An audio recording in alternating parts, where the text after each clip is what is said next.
Hello guys and welcome back to the textbook super coaching platform for IIT JAM and CUET PG exam. अगर IIT JAM exam की बात करें और CUET PG exam की बात करें तो सॉलिड स्टेट आपके लिए काफी इंपॉर्टेंट रहता है और सॉलिड स्टेट का सबसे इंपॉर्टेंट कॉन्सेप्ट है कि आखिर यूनिट सेल क्या होता है और लैटिसेस क्या होते हैं। एक बार अगर समझ में आ गया कि भैया यूनिट सेल क्या है, लैटिसेस क्या है, तो उसके बाद आप देखिएगा कि आपको कोई भी दिक्कत नहीं आएगी कंप्लीट सॉलिड स्टेट को पढ़ने में, राइट। तो आज के इस वीडियो के अंदर हम लोग डिटेल में डिस्कस करेंगे कि आखिर बेसिकली आपके पास यूनिट सेल्स क्या होते हैं और लैटिसेस क्या होते हैं, किस तरीके से आप इनको ड्रॉ करते हो और कितने टाइप के यूनिट सेल या फिर कितने टाइप के लैटिसेस आप लोगों को कंप्लीट सॉलिड स्टेट चैप्टर के अंदर देखने को मिलेंगे, राइट। तो स्टार्ट करते हैं आज के इस लेक्चर को। सबसे पहले बात करते हैं what do you mean by lattice. इस लैटिस वर्ड का मतलब क्या होता है। So by definition array of points made up of repeating arrangement of unit cells is basically known as lattice। तो लैटिस को समझने के लिए पहले पता होना चाहिए कि यूनिट सेल क्या होता है। सो चलिए समझते हैं कि आखिर यूनिट सेल क्या होता है ना। दो टाइप के आपके पास लैटिस होते हैं। It can be like 2 dimension, it can be like 3 dimension. तो मैं 3D के ऊपर भी आऊंगा लेकिन पहले 2D से हम लोग समझते हैं।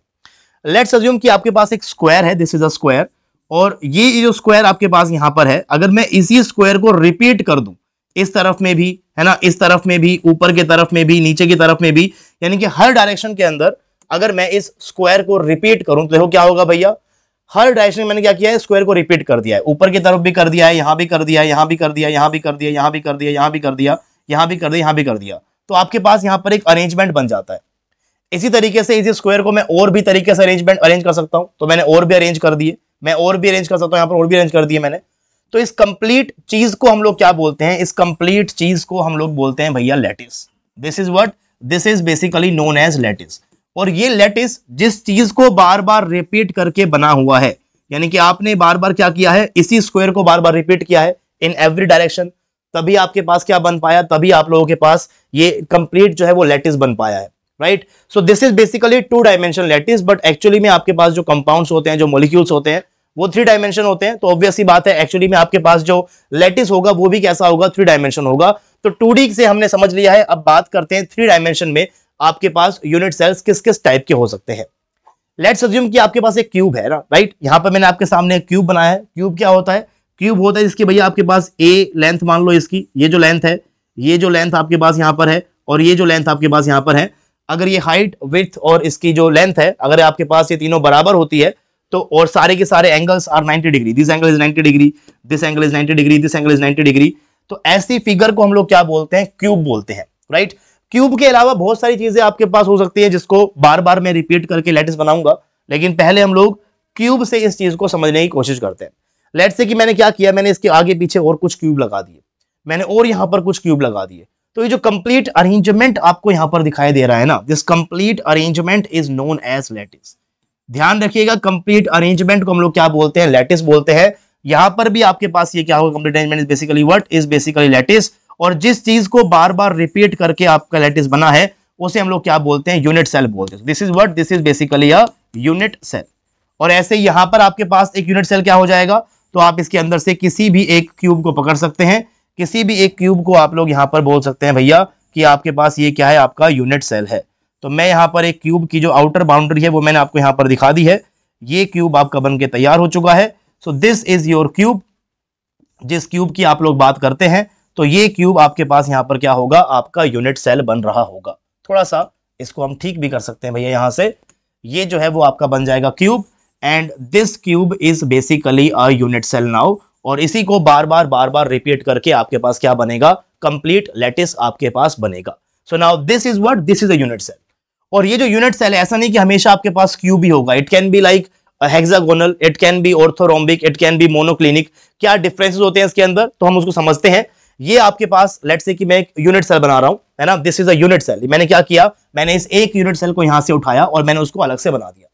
आपके इस यूनिट सेल के ऊपर ही एटम्स रहते हैं। तो एटम्स कहां कहां पर रह सकते हैं, तो पहले एटॉमिक पोजीशन को समझते हैं।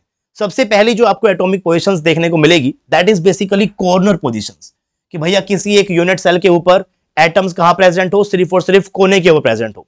तो अगर किसी यूनिट सेल के अंदर एटम सिर्फ और सिर्फ कॉर्नर के ऊपर प्रेजेंट होते हैं, तो ऐसे यूनिट सेल को हम लोग क्या बोलते हैं, प्रिमिटिव यूनिट सेल बोलते हैं। इसे हम क्या बोलेंगे, इसे हम लोग बोल देंगे प्रिमिटिव यूनिट सेल। अगर एटम सिर्फ और सिर्फ कॉर्नर प्रेजेंट, क्या बोलेंगे हम लोग, प्रिमिटिव यूनिट सेल बोलेंगे। अगर ये क्यूब है तो ये बन जाएगा प्रिमिटिव क्यूबिक, अगर ये ऑर्थोरोम्बिक है तो ये बन जाएगा प्रिमिटिव ऑर्थोरोम्बिक, अगर ये मोनोक्लिनिक है तो ये बन जाएगा प्रिमिटिव मोनोक्लिनिक। क्या होता है ऑर्थोरोम्बिक, क्या होता है मोनोक्लिनिक, तो मैं आपको समझाऊंगा थोड़ी देर के बाद, लेकिन पहले जरा हम लोग यहाँ पर एटॉमिक पोजीशन को समझ लेते हैं। So these are basically corner positions. एक यूनिट सेल के बिल्कुल सेंटर में कोई एटम होगा तो इसे हम लोग क्या बोलते हैं, इसे हम लोग बोलते हैं बॉडी सेंटर्ड पोजीशन। एंड ये जो आपके क्यूब दिखाई दे रहे हैं, इस क्यूब में आपके पास टोटल 6 फेस होते हैं, राइट। हर एक फेस के सेंटर के ऊपर अगर आपके पास एटम होता है, हर एक फेस के अगर सेंटर के ऊपर आपके पास एटम होता है, तो इस सेंटर वाली पोजीशन हम लोग क्या बोलते हैं, फेस सेंटर पोजीशन बोलते हैं। क्या बोलेंगे इसको भाई, फेस सेंटर पोजीशन बोलेंगे। यानी कि सभी को अगर मैं आपको एक साथ दिखाऊं तो बेसिकली कुछ एटॉमिक पोजीशंस आपके पास होती है किसी भी एक यूनिट सेल के अंदर।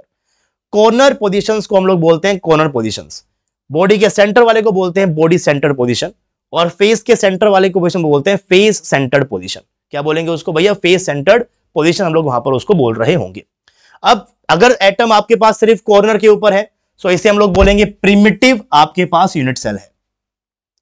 अगर आपके पास एटम सिर्फ और सिर्फ कॉर्नर के ऊपर प्रेजेंट है, इसे हम क्या बोलेंगे, प्रिमिटिव आपके पास यूनिट सेल है। अगर आपके पास atoms corner plus body center के ऊपर प्रेजेंट है तो इसे हम लोग क्या बोलेंगे, इसे हम लोग बोलेंगे बॉडी सेंटर्ड पोजीशंस, है ना। बॉडी सेंटर प्रेजेंट है और कोने प्रेजेंट है, इसे हम लोग बोलेंगे बॉडी सेंटर्ड यूनिट सेल। क्या बोलेंगे भैया, बॉडी सेंटर्ड यूनिट सेल हम इसे बोलेंगे। और अगर आपके पास एटम्स कॉर्नर के साथ साथ फेस के सेंटर में प्रेजेंट है तो इसे हम लोग क्या बोलते हैं, इसे हम लोग बोलते हैं फेस सेंटर्ड यूनिट सेल। क्या बोलेंगे इसको, फेस सेंटर्ड यूनिट सेल हम लोग यहां पर इसको बोल रहे होंगे, राइट। तो बेसिकली 3 टाइप की आपके पास पोजीशंस रह सकती हैं एटम्स की। या तो एटम सिर्फ और सिर्फ कोने के ऊपर रहे, या तो एटम्स कोने के साथ साथ बॉडी के सेंटर में रहे, या तो आपके पास एटम्स कोने के साथ साथ हर एक फेस के सेंटर के ऊपर भी रहे, राइट। और ये जो मैं आपके सामने एक यूनिट सेल बना रहा हूं, ये यूनिट सेल आपके पास अलग अलग टाइप के हो सकते हैं, डिपेंड करता है कि आपके पास इनकी लेंथ क्या है। जैसे कि ये आपके पास क्या है, ए लेंथ है, ये आपके पास क्या है भैया, बी लेंथ है, ये आपके पास यहां पर क्या है, सी लेंथ है। और एक और चीज ध्यान रखिएगा कि ए और सी के बीच के एंगल को बोलते हैं बीटा, है ना। ए और सी के बीच एंगल क्या बोलेंगे, बोलेंगे बीटा।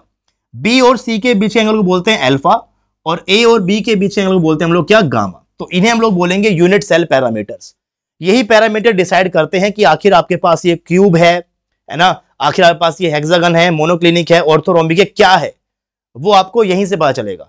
अगर आपके पास सारी की सारी साइड बराबर है, if A is equal and to B is equal and to C and all the angles alpha beta gamma is equal and 90 degree, तो इस केस में आपका जो यूनिट सेल बनेगा, this unit cell is basically a cubic unit cell.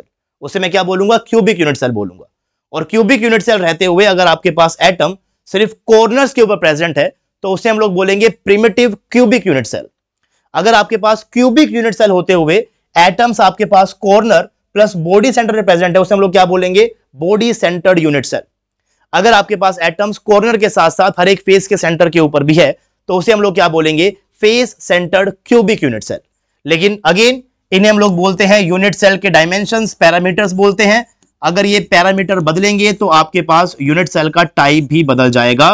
और कुल मिलाकर total जो आप लोगों के पास बेसिकली सिस्टम्स होते हैं वो आपके पास सिर्फ और सिर्फ 7 क्रिस्टल सिस्टम ही पॉसिबल आपके पास यहां पर होते हैं।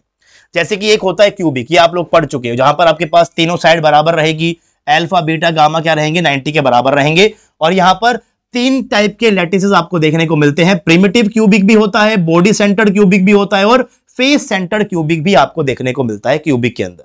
जनरली हम लोग आगे जाकर इसी को ही बहुत डिटेल के अंदर पढ़ते हैं, लेकिन ये वाली टेबल तो आपको पूरी याद होनी चाहिए, राइट। अगर हम बात करें टेट्रागोनल की तो उसमें क्या होता है, basically A is equal to B तो है, बट बी जो है वो सी के बराबर नहीं है, एंगल यहां बराबर होते हैं। In case of orthorhombic A is not equal to B is not equal to C, angle यहां भी क्या होते हैं, बराबर, 90 के बराबर होंगे।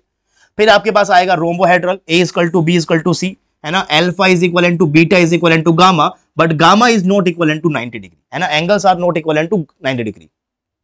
ये आपको यहां पर ध्यान रखना है ना। हेक्सागोनल आपके पास रहेगा। तो ये जो कंडीशंस है, ये कंडीशंस आप लोगों को याद होनी चाहिए। कंडीशंस मैं आपको याद करा दूंगा, लेकिन सबसे इंपॉर्टेंट है यहां पर कितने टाइप के यूनिट सेल प्रेजेंट होते हैं।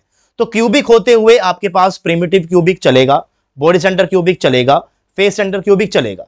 लेकिन अगर बात करूंगा मैं टेट्रागोनल की, तो टेट्रागोनल में प्रिमिटिव टेट्रागोनल होता है, बॉडी सेंटर टेट्रागोनल होता है, लेकिन आपके पास फेस सेंटर टेट्रागोनल जैसा कोई भी यूनिट सेल आपके पास एग्जिस्ट नहीं करता है, ऐसा कोई भी लैटिस आपके पास एग्जिस्ट नहीं करता है। एक साइंटिस्ट थे ब्रेविस, जिन्होंने इस चीज को निकाला था। और टोटल आपके पास 14 टाइप के जो आपके पास लैटिसेस है वही आपके पास पॉसिबल होते हैं।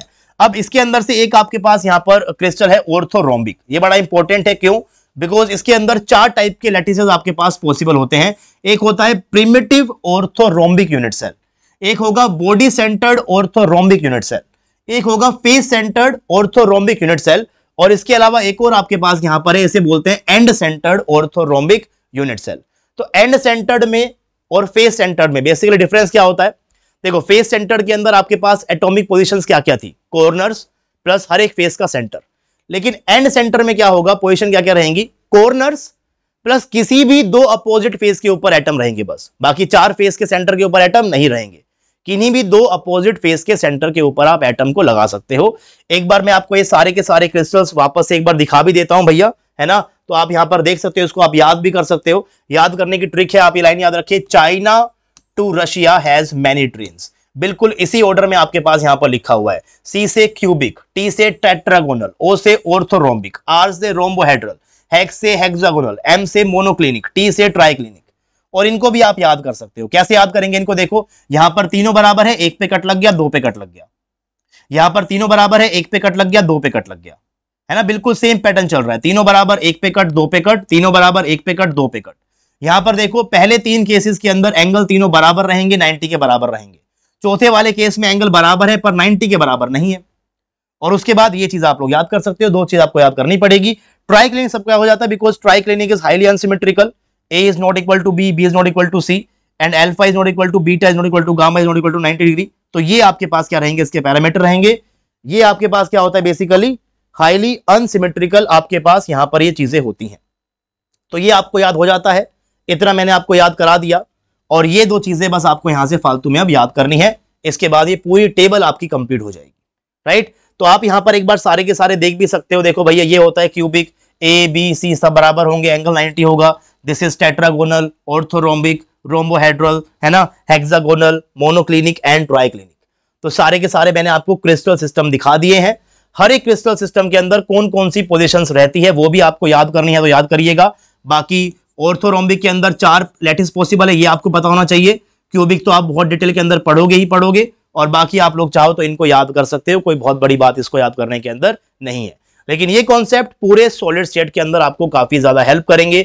उम्मीद करता हूं कि आज के दिन जो मैंने इस वीडियो के अंदर आपको बताया about lattice and unit cell, ये बिल्कुल आपको अच्छे समझ में आ गया होगा। अगर ये बात आपको समझ में आती है तो यस, आप लोग सॉलिड स्टेट को और भी आगे जाकर डिटेल में बड़े आसानी से पढ़ सकते हो। ये बिल्कुल बेसिक था, इसकी जरूरत तो आपको जरूर पड़ रही होगी, राइट? सो आज के इस वीडियो के अंदर बस इतना ही। आगे आप लोगों से फिर से मुलाकात होगी एक और नए कॉन्सेप्ट के साथ।